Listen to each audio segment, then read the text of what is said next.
Welcome to the Emo Social Club podcast, broadcasting to you live from emosocialclub.tv. I am Brian. And I'm Lizzie, and we're here this evening back from a 2-week hiatus with our new friend Travis from Hey Thanks. So, hey, thanks for hanging out with us tonight. Hey, thanks for loving the grind, the mission and the journey. I would never want to ask somebody where their band name come from, but how often does that happen when you're introduced? Honestly, the first thing that usually happens is they can't understand what our band name is to begin with. So they'll be like, hi, hello, or like they're like, hate things, which is also going to be a hardcore band we make later. Oh. Uh-huh. But yeah, it just kind of goes everywhere. And at this point, instead of correcting people, we usually just go along with it. I feel like if you're establishing yourself, you know, just be hate things, because I feel like that's going to make a as much of an impact as hey thanks. Exactly. That's what I'm going to promote to Casey if this record fails, you know? It'll just be a hardcore EP. You can do that thing where there's like secret shows for bands where they're like all under an alternative name, and then people go because they're like, oh, I heard this is like a sick, cool, new, up and coming hardcore band. Everyone's got to go. But then it's you guys, and you're like, LOL, this is what you guys think we are. Or we play twice. We just do both of them. There we And go. book the whole show. We get all of it. We wear masks and like we just pretend we're like a different entity entirely. So. Yeah. Let's have you introduce yourself and the band. You're the only one here, so you can talk. You can say anything you want about the rest of the band members if you want. It can be really generous, or you can just completely forget about them. And yeah, just tell us about yourself. Tell us about the band. I want to be really like over the top generous. So first we got Dave Bankston. He's one of a kind. He loves playing guitar. He loves really heavy music. He's like into Converge and all that stuff. And he loves looking at me in disappointment and shaking his head whenever I usually say things. So if he's in the chat right now, Dave, you're killing it. Good job. Then we've got Alex Rodrigue, bass player for Non. He's a ghost sometimes because like he's in and I love him to death. He loves cars. He has more cars than me. And he works in IT. So fucking congrats, Alex, because you're killing shit. Then we got Jaron Dufresne. He's a lead guitarist, sometimes a keyboard button masher. And he works at a coffee shop. He's grinding. He loves beating me in chess and in Super Smash Brothers. His favorite food is chicken nuggets. And he absolutely is killing and grinding. Good job, Jaron. And lastly, we've got Trevor Lee, all-star drummer, plays with one hand, but actually has three. You know, he's just grinding his ass off. He works for State Farm, so he's always trying to sell me insurance. You know, you're killing it. Keep grinding. And I'm Travis Opal. I work for Chipotle. I teach, taste, and cultivate a better world by bringing food that I don't know exactly what they want me to say on this promotion, but yeah, I work at Chipotle in New Orleans. I write a lot of songs. I sing. I play instruments sometimes, not in the live setup, but you know, behind the scenes. So Travis, you're killing it. Good job. That was awesome. First of all, to tell everybody to keep grinding, you know, stay on that grind set. Yeah, stay on the grind set. That's a good term. I've never heard that. Don't put it on the internet because there's a lot of people in that grind set, and they're just like, oh no, Brian. Yo, Brian does this thing where he comes up with new words and then realizes that they're maybe not the best thing to say on the internet till it's too late. No, I'm just too on the internet, and I just know them. I guess it depends on the context of like where you're saying grind set at, you know, maybe not the best at a club or something. Yeah, you know, no, keep it outside of the club or when you're dancing. It's usually used by people who are like trying to, like crypto bros would be like, you got to stay on that grind set. You know, you got to hustle. You got to be out there. You got to be making money. And it's like, dude, like you're an idiot. Like you don't know how to make money. Have you spoken with this last month? No, I just like see like all this stuff on the internet from all these people who are just like, yeah, I'm out here grinding and I'm hustling, and it's like you're on minimum wage, man. Like you're not really working for anything. You're just sort of like posting on the internet. It's crazy though, because like the more like you go into the feed and you watch those crypto bros grind it out, your algorithm's just gonna start feeding you crypto bros left and right. It's gonna be like little sardines jumping around on your pizza, you know? Oh my They're God. crazy. Soon Brian will become a crypto bro, and then we're actually gonna have to disown him entirely. Absolutely. How sad is that? All things start off ironically. Yeah, that's actually pretty true. Uh-oh. I was like, oh, you heard of this emo thing? I'm like, not really that into it. Fuck. Fuck emo music. I love emo music. It's great.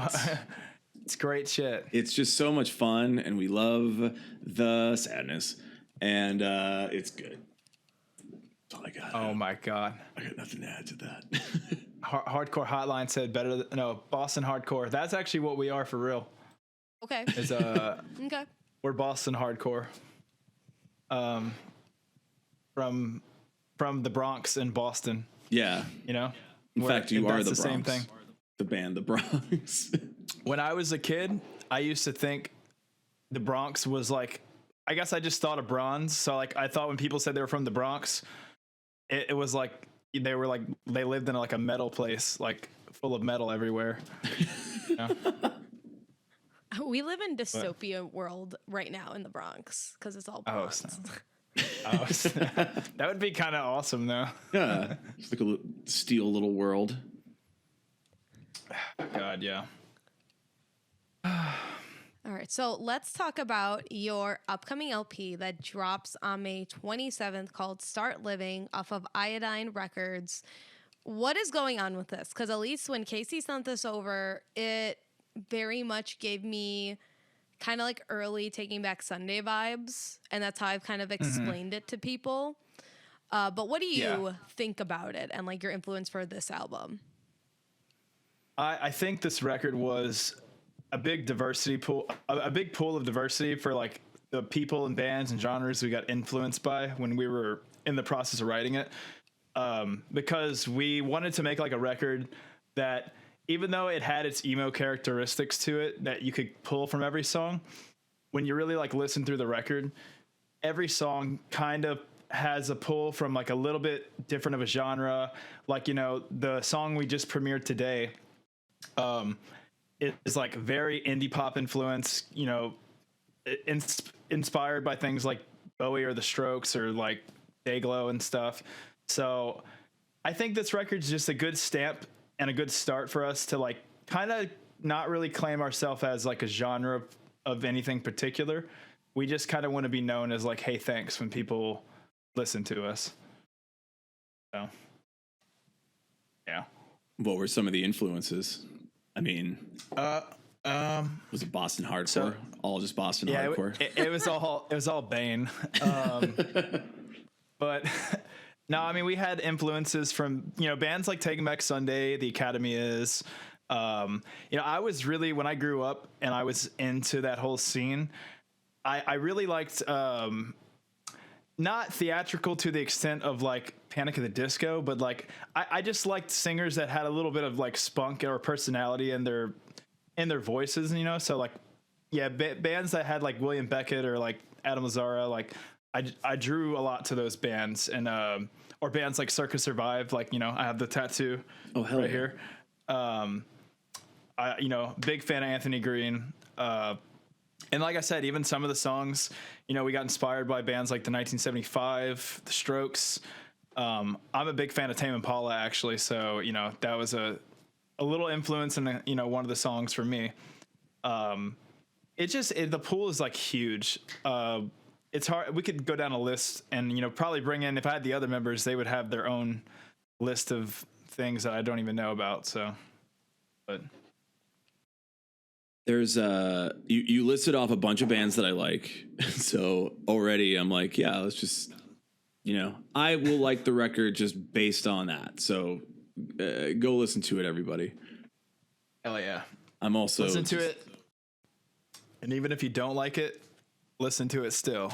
Pay me that 0.3 cents. Yeah. Yeah, just get the streams in. Log Yeah, in. You don't even have to log in. You just have to go to Spotify with a free account and listen to it. And when that ad plays, that's 3 cents. That's three individual pennies. And after the record deal split, it's actually 1.5 pennies, Oh, hell yeah. Hey, we're going to kill it. Oh, yeah. Iodine in the chat. How's that? Everybody Casey's go at hate 1.5. listen when it Casey's drops. rolling in the pennies right now. Mm-hmm. It's like Scrooge McDuck, but like just you have like a pool of pennies. Yeah. Oh my gosh. It's like a backyard, like inflatable pool full of pennies. Just jump right in, break your neck. That'd be pretty fire. I've never broken my neck, so I'm ready for the experience. Let's let's just nope, I don't really want to go down that road. I was about to say, like, don't say it, bestie. Don't Hey man, say it. backyard party. Let's just head first. Head first. That's the goal. If y'all have a pool, I'm coming. So Pool party for Scrooge McDucks only. Well, I'm gonna have to change my name first, but then we'll be Gucci. So. See, it all works. Oh yeah. So how did it go with your new single premiering today with the alternative? It seems, out of all the premieres we had, I mean, everybody's killed it as far as promoting each single that we've came out with. I would say the alternative is the first one I've seen like be a lot more active on Twitter per se. Like I've seen them retweeting like other people's retweets of it and stuff. So I mean that's cool. I was like at work mid-launch, so like I was trying to like flip some chicken and then like go to the back and type on my phone and share and retweet shit, and then getting yelled at by my managers. So cool stuff. That means it went really good. Yeah. Do you just tell everybody like as they're like you're like brown or white rice, and also have you heard this new song on the alternative? Yeah, I just shoved like the download card like underneath the rice, so when they finish like getting to the bottom of it, they're like, what the and then they bring it back up to complain that they had something in their food, and I'll be like, yeah, check it out. Yeah. Like, sorry that I put hot fire in the bottom. 3. Yeah. I gave you 3 whole cents. Say thank you. Yeah. Why are you complaining? Yeah. You're literally getting a tip from me. Sorry, the spiciest salsa was on the bottom. Facts. It's my hardcore facts. It's my single, hot singles in your area. I'm sorry. That just hey. You need us. You're already perfect to work at Chipotle. I'll let you send an application in, okay? I go to Chipotle enough that I'm like I'm up on how to order it. I actually ate it today, so that's even it's even more on the nose. Oh god. Casey just put 50% after recouping, so actually Casey gets 3 cents right now. Oh my gosh. Damn. Oh, no. All right. Everyone go hate stream it right now. Yeah. Go hate stream it. Yeah. Get that coop going. Get their recoups. Get that chicken coop. Yeah. Let's go. Let's coop these chickens. Oh yeah. That's not a very like motivating sentence, I don't think. Let's coop those chickens. Let's coop those chickens. I feel like that's something like PETA would take offense to. To be like, hey, he'd be like, can we not put animals in cages for your record? It's not a real thing. It's gonna be hard. I'm a vegetarian, and it's gonna be hard to not coop those chickens. Mm-hmm. So everybody's putting in a little bit of work. Everybody's struggling. Everybody's suffering for the art, but eventually we will coop those chickens. Yep. Write that one down, Twitter. Yeah. Let's see how good that one goes.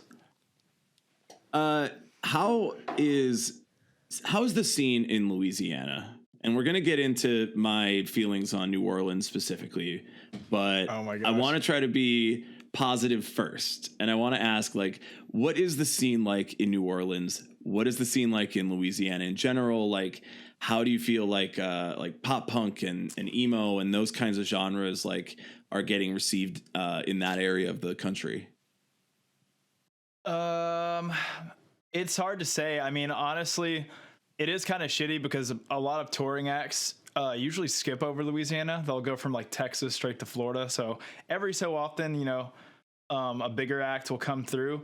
As far as like the local scene goes, there's tons of like really good local bands, and like I feel like, and to the extent of like bandship and stuff, there's a lot of people in the New Orleans and Baton Rouge residing area where that like play music and like love music. But I think the hardest thing Louisiana has, at least when it comes to like the alternative or like emo scene, is that there's not as many people on the outside, like consumers, that would like listen to the stuff going out to these local shows and stuff like that. I feel like it's good. They always are hype about releases, but it's harder to get people to, you know, choose going, I don't know, to a local dive bar show that has some cool bands versus going to, you know, a club and just getting drunk or going on bourbon or whatever, you know? So it's a strange environment. There is bands out here though that do draw and pull like big audiences. Like, you know, we have you know, we have bands like Quiet as Fuck, our friends in Handout. You know, Cane Hill is from New Orleans, and you know, they're you know, they've been popping off for a while now. So there's people that can draw. It's just about, I feel like that's the thing I miss about the old scene that I didn't get to be a part of, was I feel like even though now like streaming and like sharing and people are more like also nice to each other about music, I feel like that sense of community sometimes gets a little like tangled or a little lost. So, you know, I try not to let it be discouraging, more of like just I need to like grind more to push people to feel like they're a part of something, I guess. Part of that grind set. That grind set.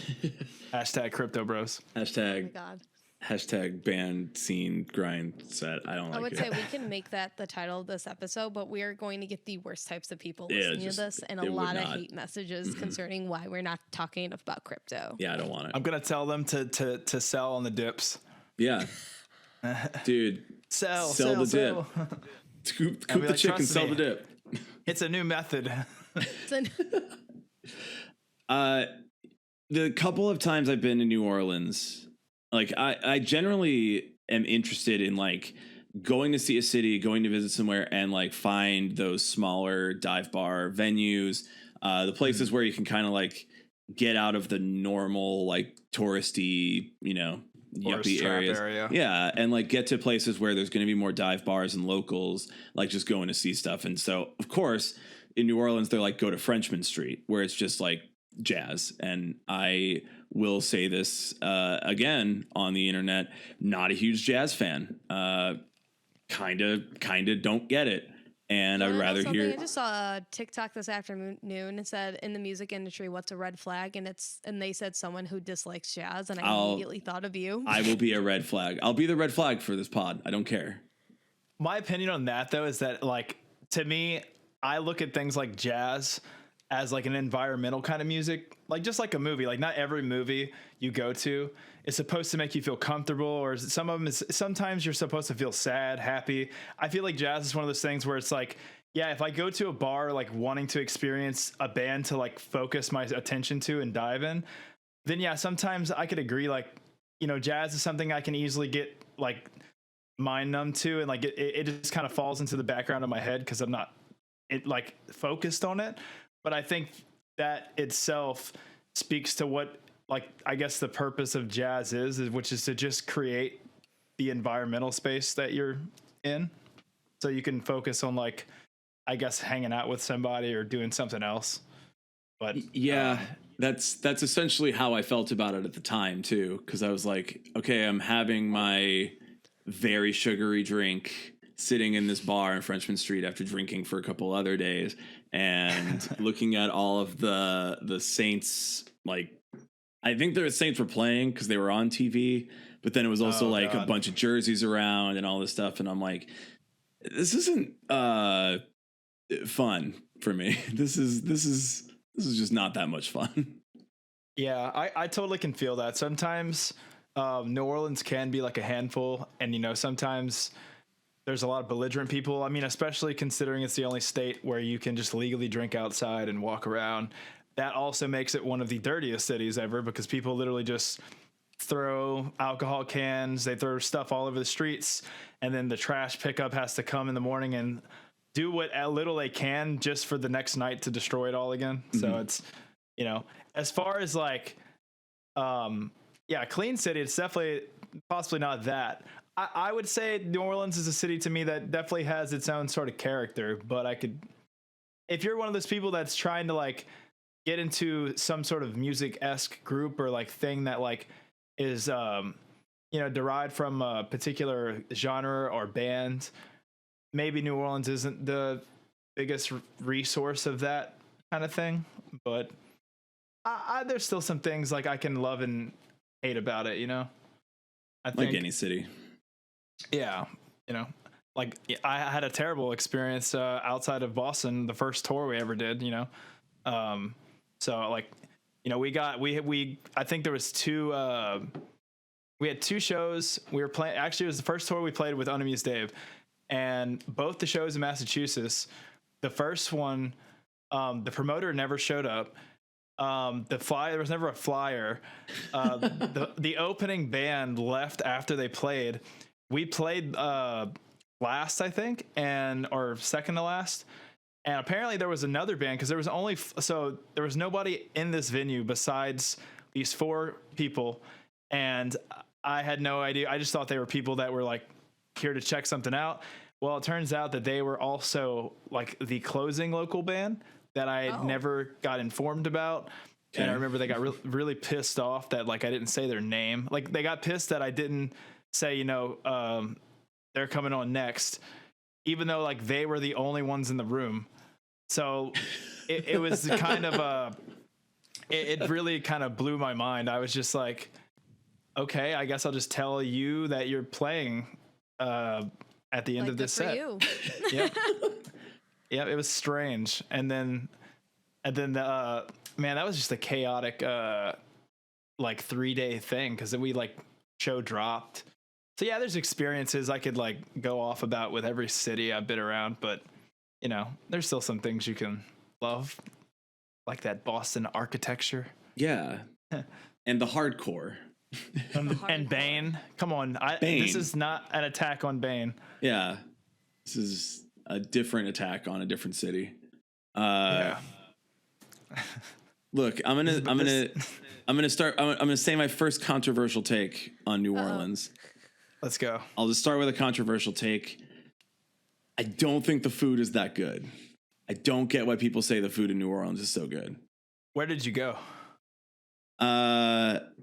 Everywhere. Anywhere that it was like different styles of food. So I went there one time with an ex. So that also jaded that trip. I really just think that there's a lot of tainted memories that come I with went it, the second time though for a bachelor party with all of my close friends. So I had a lot of people with me that were like into the same stuff, and like it wasn't a bad time.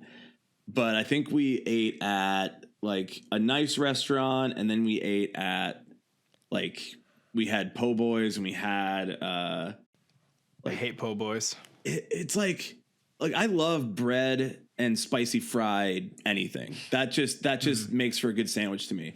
But I was like, this is not good. This is not tasty to me at all. We did go to Popeyes one day. We're like, we're gonna try it. Okay, Popeyes. So here's the story. We get into an Uber, me and a buddy of mine, because I had never had Popeyes here. So I was like, well, let's check it out in Louisiana. You never had Popeyes in general? No, I had never really had it. So we were going to check it out for my first experience of Louisiana Fast. And we get into an Uber to take us there. And the Uber driver's like, am I taking you to Popeyes? We're like, yeah. Like, what's the problem? He's like, you guys are in Louisiana and you're going to go eat at Popeyes? You guys are being real dumb. And I'm like, well, I never had it. He wants to try it out, see if it's any different than it is in anywhere else. He's like, trust me, it's not. And then my friend happens to notice that he has an empty bag of Popeyes stuck under his chair that we can see. And he's like, hey, isn't that a bag of Popeyes in your chair? And he's like, All right, well, we'll get you there. We'll get Oh my gosh. But you're eating it and you're from here. What's happening? That's so crazy. Yeah, I've never, I mean, I think on one of these podcasts I did last month, I literally said, they asked me what, if I was on death row, like what my wish would be. I straight up said, for my last meal, I would like eat a Popeyes biscuit just to choke to death because it's so like dry, you know. And just eat like 2 or 3 of those and then just like call it. I'll die before I get to the execution. So end it all on my own terms. Yeah, I feel the Popeyes. Exactly. If I was on death row, I probably deserve it, you know. So that was it. But freaking yeah, I mean, there's some good places there. Like me and my girlfriend for my birthday went to a place. It was an Italian spot called Irene's, and it's like right around Decatur. They were pretty good stuff. I definitely like. I think what it is like, I think New Orleans has great food, but I also am not one of those people that's a hater and thinks like every other city sucks with food. Cause like I've been to San Francisco, you know, Los Angeles, every place and city I've been to has had really good spots, you know? So it's, I don't, the whole, like, I'm going to like hold myself to my city for food. I think that's just, I don't know. I'm just going to call it lame. As a defender of deep dish, I understand. Oh yeah, in that we deep don't dish. really eat deep dish. That's yeah, like that often. That's like the special once in a occasion while food. thing. Deep dish just like makes my stomach feel upset when I hear the That's word. fair. Yeah. I feel like I It's a wouldn't even lot. be It's able like to do eating this Taco Bell. podcast. Too much. So Oh, heavy, yeah. I just can't even think about my music right now. So full 100%. of sauce. So that was your first take on New Orleans. What was the second thing, or another thing that might have like really pissed you off? So Let's get it all out.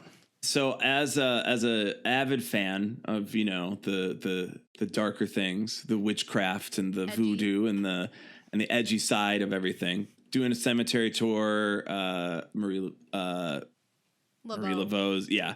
I was almost going to say it wrong, and I don't want to embarrass myself. Like I don't know what I'm talking about a city that I had experiences in. That now I'm shaming. Yeah, Marie Laveau's grave site, and did a tour around that cemetery. Went to her shop and all that kind of stuff. And the tour guide at the cemetery was like, "So Nick Cage owns this," and I was like, "Oh," and she was like, "Yeah, we hate Nick Cage here. Like that guy is just buying up a bunch of parts of the city and then like trashing them." I heard he moved out here or had some houses out here or something. I don't know the details of all that though, but crazy. Yeah. So there's that. The dirty part, I'm like, you know, that I understand the drinking outside and all that part. Totally get it. That's not even like my biggest issue. But if a lot of people there are like, yeah, this big celebrity came in, started buying a bunch of like the city, and now we all hate it. Like I kind of feel like that's not a good selling point to all of that like creepy stuff. It's like, oh, it's Nick Cage, but fuck him. Yeah, I mean, I definitely feel that. I've never been to a cemetery tour, honestly. I feel like if you wanted to like have any sort of experience, I guess you could have went to some like, I don't know, plantation tour, or like they have swamp. I don't know if they have it in New Orleans, but like down where I'm from, they have like swamp tours, so you can get on like an airboat. Yeah, we did and that they'll too. Just take you to see an alligator, I guess, or something. They're like, look at that little guy in there. Yeah, Don't we saw touch like him. one alligator, but we mostly saw like little hogs swimming around, and they threw marshmallows at them, and they came right up Are to the those boat. the feral hogs? Everybody? Yeah, talks they're about? feral. They're vicious. Crazy.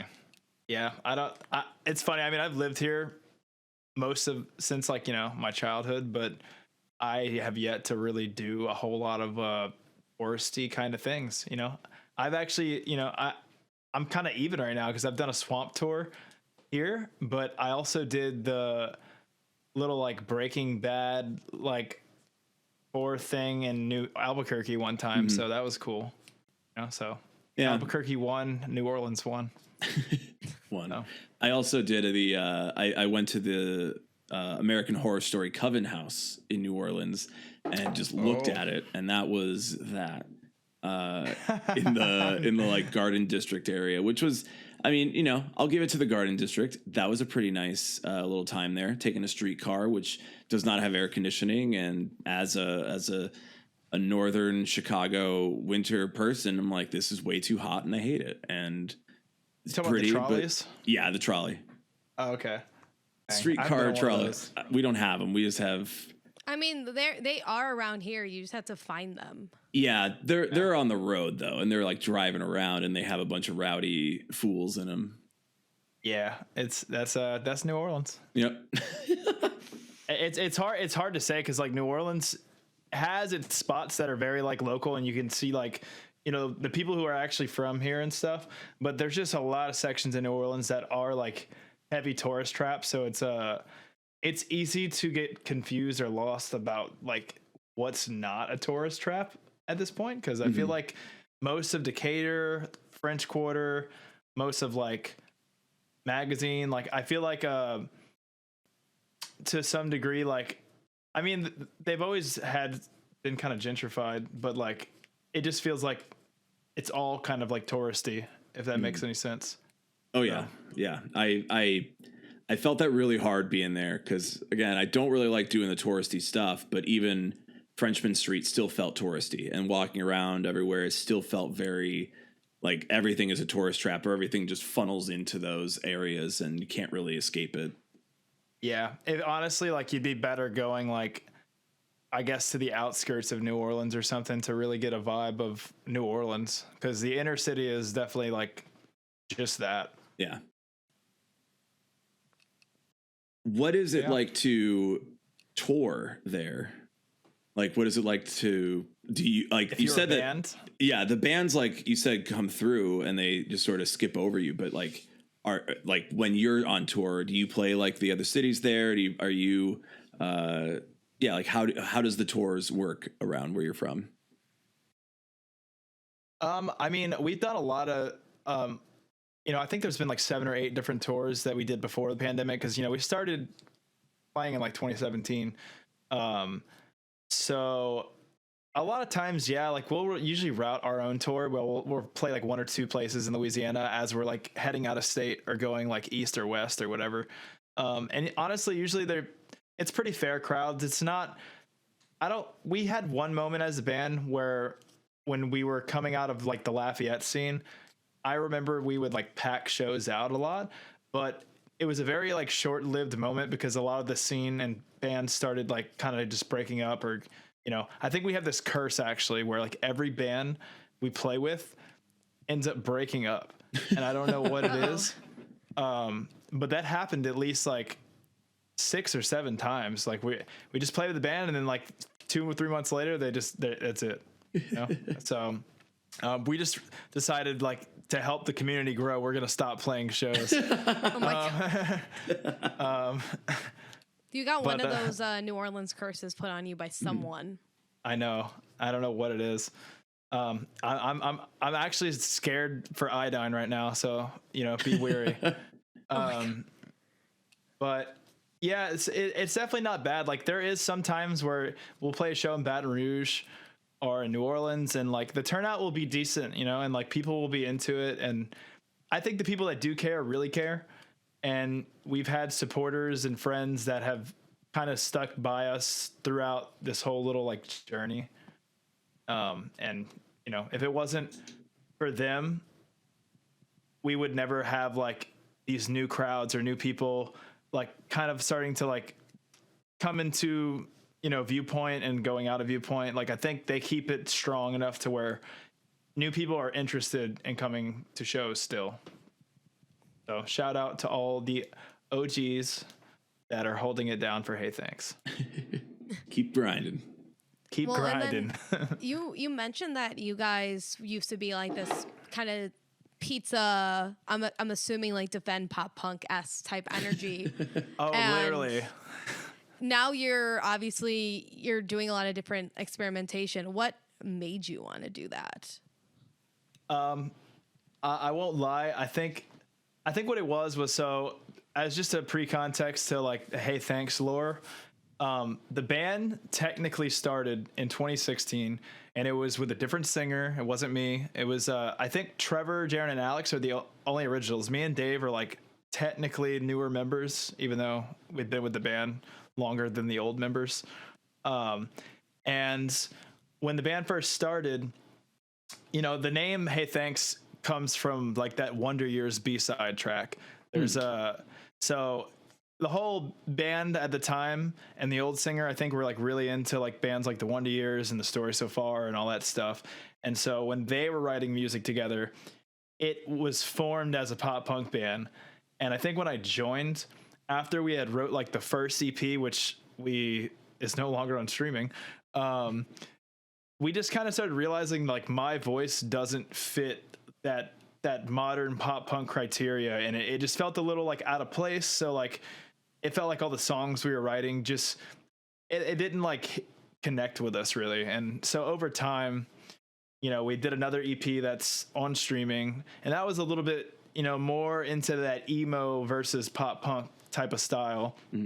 And I just think with this record, you know, I run a little like studio where I do, you know, production and demoing, and I mix stuff and work on my own solo stuff and everything. And I think being able to have all those little production things and synthesizers and all that stuff, it kind of helped me experiment in the box more before we like ever went into a studio. So I think that had a big leap to like where this record went, because, you know, before that we were just like a bunch of people jamming in a garage, and sometimes it's really cool and you can make really cool stuff.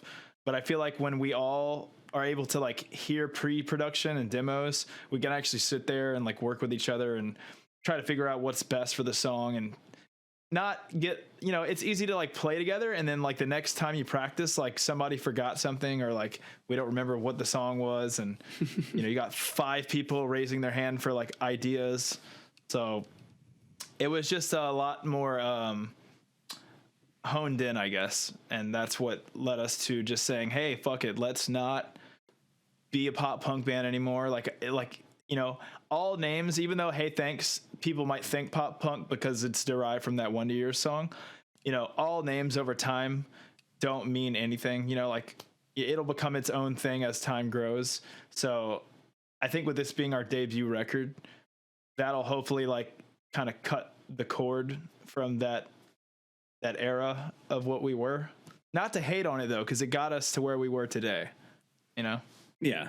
So you can obviously still like the music, but know that it's like not the music you want to make anymore. Yeah. Yeah.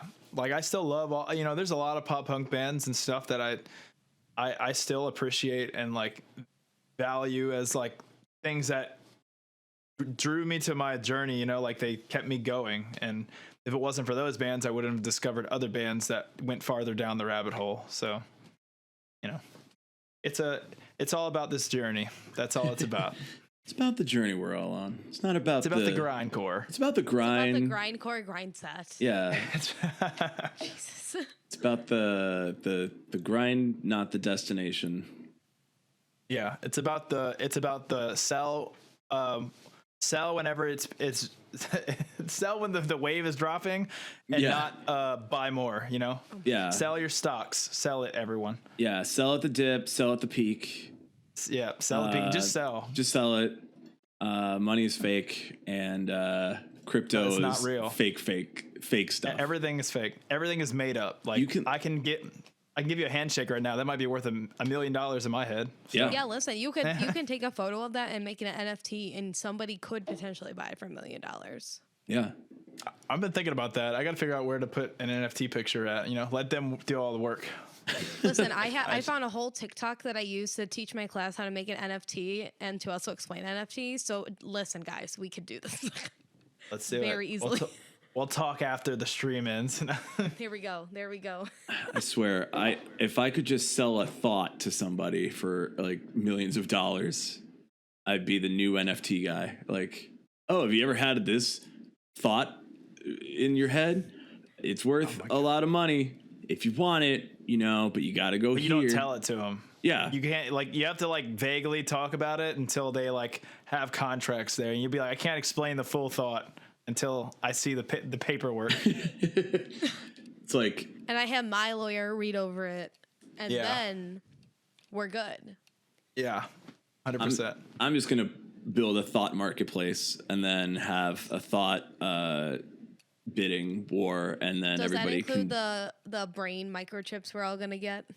Oh That's- my That's where it gosh. goes. that's the future. We're just gonna have our I thoughts don't on even use marketplaces. my brain. don't Jokes even on use them. Yeah. Jokes on you. No thoughts in there. That's what's up. Yeah. Yeah. This space I'm for already rent. mindless. Your chip might actually make me smarter, so good luck. Back to your songwriting. I know that it's sometimes hard to, you mentioned like everybody having ideas and all that stuff, and like kind of getting egos out of the way, and like kind of just letting the song be the song, you know? Yeah.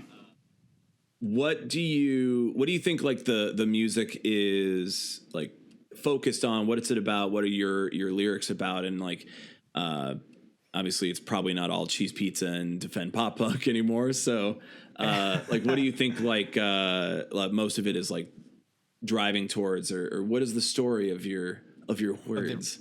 Of the record, of the word. Yeah. I mean, a lot of the songs, I mean, this might or might not be shocking just because, you know, I don't know how people feel, but we recorded a lot of these songs in pre-production, like 2019, 2020, like right into the pandemic. And I think for us, you know, it's funny, the album name didn't actually come until after the record was finished, but a lot of the songs were kind of like, you know, context about wishing you could say things the right way to people that you make up in your head, but like when you actually see them, it doesn't come through the right way, or like just kind of being misunderstood, you know, about the way you feel about things. It's definitely I have feelings and I think I'm expressing them one way, but nobody's understanding them this way. You know, that's kind of like a lot of the basis of the songs, which is like why we ended up kind of naming the record Start Living, because we wanted people to like have a record that they could aspire to, you know, motivate them or like make them feel like they can do something, you know. So like I said, whenever I always end the podcast, I always will say like, you know, Start Living, May 27th, Start Living comes out, and I hope you do. So I hope you start living. Yeah. But there's all kind, I mean, there's a lot more like nitpicks that certain songs have when it comes to nitpicks, my bad, that songs have whenever you get into the lyrical composition. But for the most part, it's just about literally like, you know, love, feeling like down because like you can't really control the things around you. The pandemic really kind of like drove us all mad because we didn't know where we were going as a band. We didn't even know we were going to release this record as on a label. You know, we had self-released the single until Casey found us through the grapevine, thanks to Gary Sione.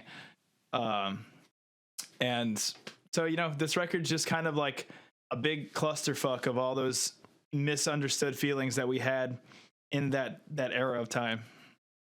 So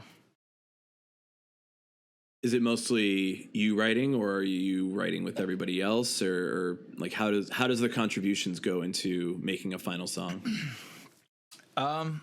Well, I think each one is a little different on it, like when it came to the writing process, but for the most part, a lot of the songs typically would start off like in pre-production on my computer. You know, I would like record some drums and some guitars, and I would map out a lot of the songs, and then, you know, I'd have our drummer Trevor, or like maybe Dave or Jaron or Alex, one of them would like come over and, you know, I'd show them this demo and be like, yo, what do you think about this? And they, you know, they'll give their feedback, and we'd start like diving in and saying like, you know, what can we change? What could we make more interesting to make this chorus hit harder? And then, you know, there was a couple songs where we did write it in a room together. Like there was, I think the last song on the record, me, Dave, and Trevor. I remember Dave, he was coming up with the riff for it, and we had a whole different kind of song at first, and then Trevor came in and was like, "Hey, what if we play this beat instead?" And so that one actually came together from just jamming. So it's always a little different. I don't think you can put a definitive like type of process when it comes to writing a song, but we just go with the flow. We just do whatever is making sense in the moment at that time. Yeah. So now from there, so you kind of mentioned you weren't too sure if you were going to be releasing anything on the label, and then you connected with Iodine Records. But what's going on here with your fake Pure Noise record deal? Everybody's that asking. It seems like everyone is asking about on our socials and right now in the stream. That's so funny. Wait, I haven't even checked the stream in a minute. What's happening? Mostly just saying Pure Noise Records. Pure Noise Records. Oh my gosh. So when I joined the band, so I was actually in a different band in 2016 whenever Hey Thanks was, playing with their old singer. And I remember my old band played a show with them in this little town outside of New Orleans, and they actually had brought like a big crowd of people out there. And my old band, like we had good shows here and there, but we had no like draw really to anything. So when we played with them, I was kind of like blown away, and then 6 months later, one of the band members hits me up and is like, "Hey, so I've got an opportunity for you. I wanted to ask if you we're looking for a new singer." And I was like, "Whoa, shit, what happened to the old singer?" And they were like, I'm gonna be straight up with you. We got a record deal from Pure Noise Records, and so my first thought was like, "Oh fuck yeah," because I was just getting laid off of at Kellogg's. The company was like laying everybody off. And Hey Thanks was like wanting to like tour and like do all this shit like on the get go. So I was like, "Fuck yeah, let's do it." I start like learning all the songs that the old singer had, and I went and do some practices with them. We set up a few shows, and then a month into it, they were trying to email back this email that was claiming it was like Jake from Pure Noise or something. And they were starting to not get as many responses back. And the original email had said that they wanted to get signed Hey Thanks, but they had to be open to member changes. And one of those member changes said that it was the singer, that they had to get rid of their singer. So they apparently talked it over with their old singer, and he was cool with it. He he wasn't tripping at all. He was cool. And they're like, "Okay." So then we find out that like another band from Lafayette got this same email about getting signed to Pure Noise. And we were like, "Okay, what the fuck's going on?" So I think one of them went to Pure Noise's site and like tried to find an official email. So they contacted them and they were like, "Hey, we're trying to verify if this email is like real, if this is like somebody from your label, like an agent that's trying to sign us." And Pure Noise responded back and they were like, "I don't know who the fuck this is. Like, I have no idea who this is or who you are. Like, no, it wasn't us." So the band like got super discouraged like the first month or two I was in it. Like they even like were like, "If you don't want to join this, I totally understand." They're like, I wouldn't do it. I wouldn't do this bullshit either. And I just immediately I was like, I've never been in a band that's like wanting to grind so hard, Crypto Bros hashtag. But they were so committed to like getting a van and like self booking a tour and shit. So I just kind of went with it. I was like, fuck it. I don't know when I'm going to ever meet a band that wants to like do as much. And, the first year or two I was in it, I wasn't a huge contributor to the writing. I didn't really I didn't do much besides like write lyrics and just try to like save face and like be in this thing. And, over the time, we just became closer and closer, and, I don't know, it kind of hit off, and slowly but surely I just kind of started melding my writing and my thoughts into it, and, led us to where we are today. So it's a fake Pure Noise label email is the whole reason this thing is still rolling, I guess. So when you got that email from Iodine Records, how much research did you do into that email verification process? Oh, none at all. Only because Gary, our producer, was the one that was helping us shop it, and Gary hit us up. So, you know, we could breathe a sigh of relief and be like, oh, thank you. So, you know, Gary has shopped it. He shopped it to a couple labels. Actually, funny enough, shopped it to Pure Noise too. And I mean, at that Pure point, Noise you have to. Pure Noise legitimately responded. And, you know, they said that they liked the record. They just didn't want to take a chance on like a band that they're not sure they're going to sell anything for. Cause you know, we're not, you know, how does an unpopular band become popular until someone, you know, dives in? So that all happens. And I think after the Pure Noise one happened, we decided to self-release a single.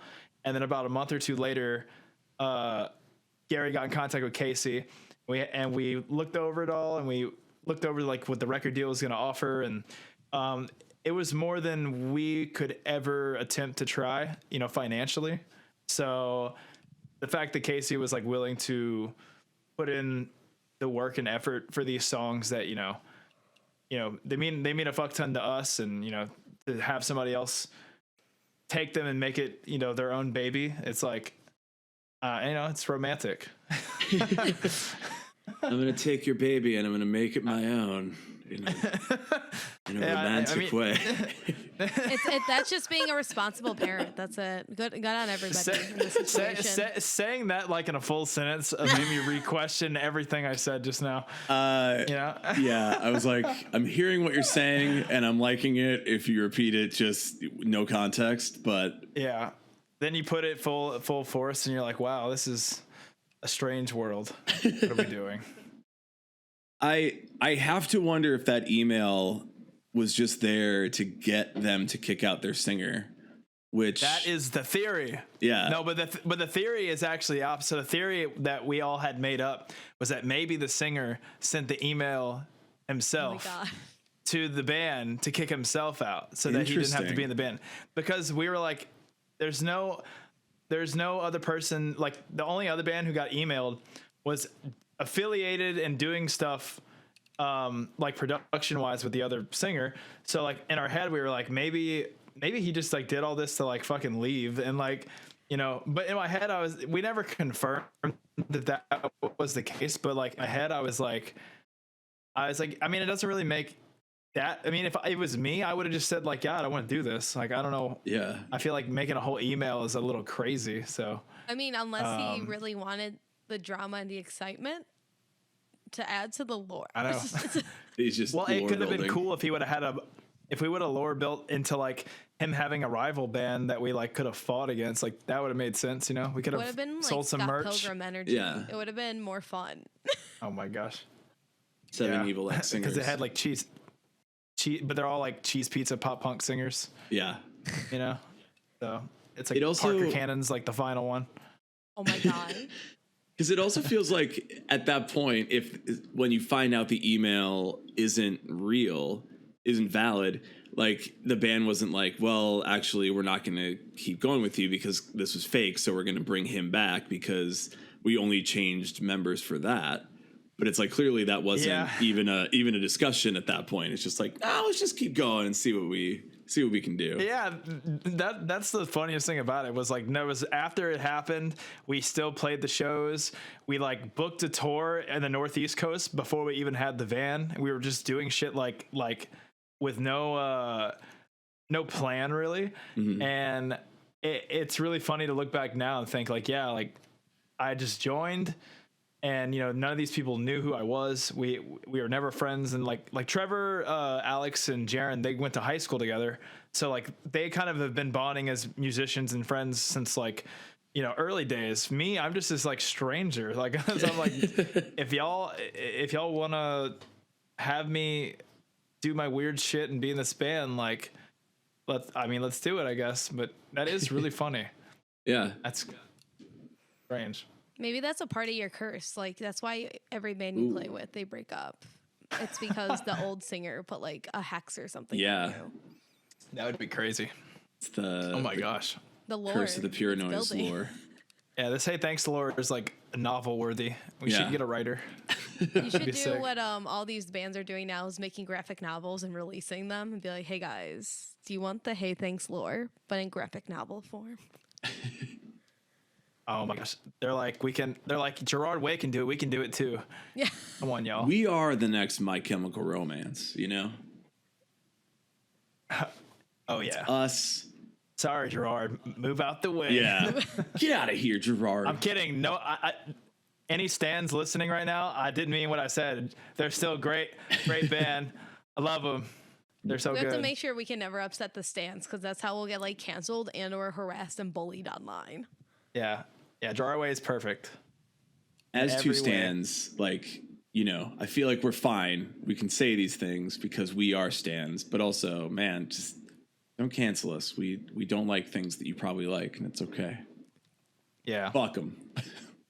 Except Gerard Way because he's perfect. Don't Yeah. fuck Yeah, him. there's What a nothing guy. wrong with him. Yeah. The fact that like when they came back originally, people were like, that Gerard Way doesn't look the same. I'm like, yeah, because it's been like what, a decade? People get older in a decade and just like I was vibe gonna out. say it's Hello? it's kind of fucked up to me. Like, I mean, I guess it's just a personal opinion, but whenever they came back out, I felt like it was fucked up that like a lot of these press places were like using photos from the 2008 era, like where he Yeah. had like red hair and just not showing like current him. I was like, what the fuck? There are places Yeah. that still do that, and I'm like, you could, because there's been other like pieces he has done, like very sparingly, but like there Yeah. are newer photos of him. 100%. It's literally like a cash grab. They're trying to like, I don't know. I just think that stuff's kind of messed up. You know, just like, you know, just post people how they look. Like whatever. Like when I was at the return show, there was people around me. They're like, "That's what Gerard Way looks like," and I'm like, "Yeah, like hello. Do you have an issue? You yeah. can leave this sacred place right now." Because that's crazy to think about because it's like TikTok and all this stuff has kind of blown them, resurfaced them. And a lot of these like kids who are like just now getting into MCR, they're probably seeing those like old pictures and not really like doing research on like where the photo came from, you know? So it's like their heads are probably all like fucked up or something when they go like, I guess, see them or whatever. It was my understanding that my heroes and idols would never age or change. They would be the same forever. I can see them. Like an anime. Like an anime. God. We never age and we have 1,000 episodes. And we have one outfit. One outfit. that's it. I'm Doug from the show Doug. We're almost at an hour. I want to give you that chance to. I know you already did your plug because you have it all prepared, but I want to give you a chance to throw out any other plugs, where people can find you on the internet, where people can get the LP when it drops, where people can check out the single, all that good stuff. Oh yeah. Right now you can pre-order the LP Start Living on deathwishinc.com. It's or you can also go to iodinerecords.com and it'll have the link to the Death Wish store. You can stream us on pretty much any streaming service you have.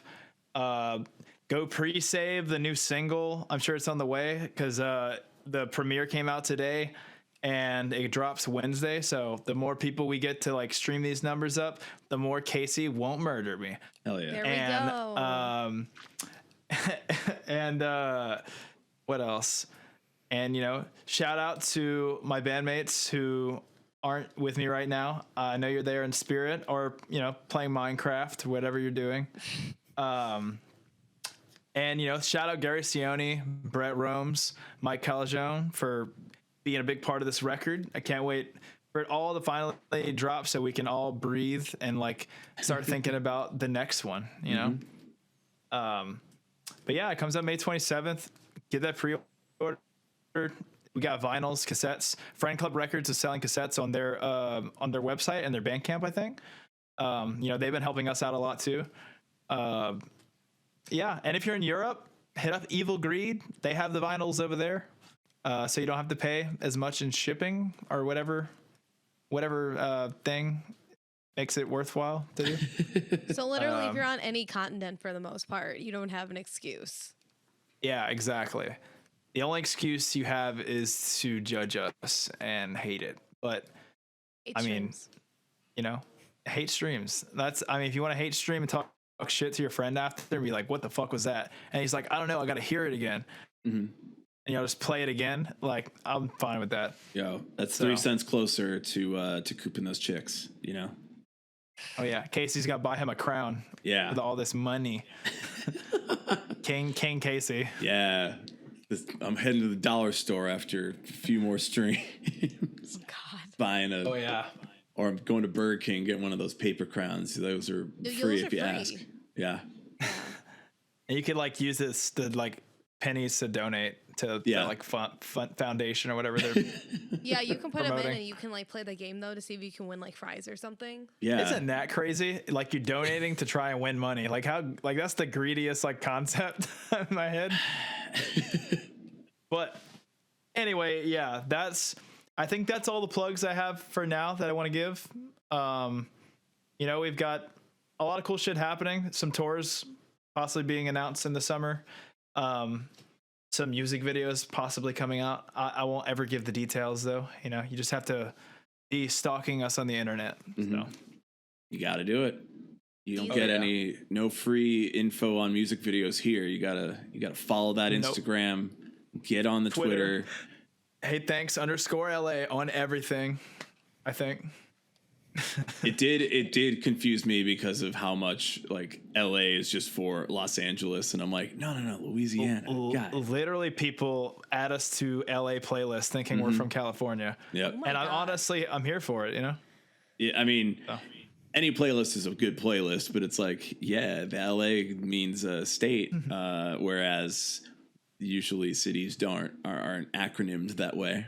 But it just shows you how much Louisiana is unimportant to people's thoughts. We're gonna get Louisiana on the map. We're gonna fix New Orleans. We're gonna move it up from number 50 to at least 49. Oh, dude, we're getting to 49. We're coming Whoever's for 49 going underneath. Yeah, I don't know who it is. Watch yourself, Arkansas. Somebody in the chat said we are 49, so I think now the goal is 48. I might have got that wrong. 48. Alabama, watch your back. Roll this tide, motherfucker. Oh my gosh. Oh God. I got nothing. We love you, LSU. Yeah, we love, everybody's fine. Everyone is fine. Perfectly fine. Yeah, everybody who is listening to this, go pre-save that single. Get it done. Go check out the EP if you're listening to this after it's out. You know, May 27th, Start Living. I didn't know if you wanted to do your little, thing after that. Outro. Yeah. Wait, what happened? Oh, your little outro of the Start Living, and I hope you do. Oh, shit. I'm sorry. I was trying to like read people's shit on this fucking Twitch. Whatever this mechanic thing is. Whatever this internet is. Yeah. Whatever this NFT thing looking thing is. May 27th, Start Living comes out, and I hope you do. Hell yeah. Period. We're going to keep talking over on Twitch with all the people that are hanging out over there. So, yeah, make sure that you get it done. Get all the streamings. 3 cents per stream. Just drop a bunch of streams. Those pennies add up, Get it done. Oh yeah, I'm just gonna type now. Oh crap, I'm not signed in. I'll just have the answer from my voice. Yeah, we'll get signed in and yeah, continue the conversation over there. But in the meantime, hey, thanks, Travis. Thanks for being on. Hey, thanks. Thank you for having me. This has been real fun. I literally couldn't think of a way to end it without just saying, hey, thanks for being on. Oh my God. That's okay. You'll add on to the other hundreds of people. It's like,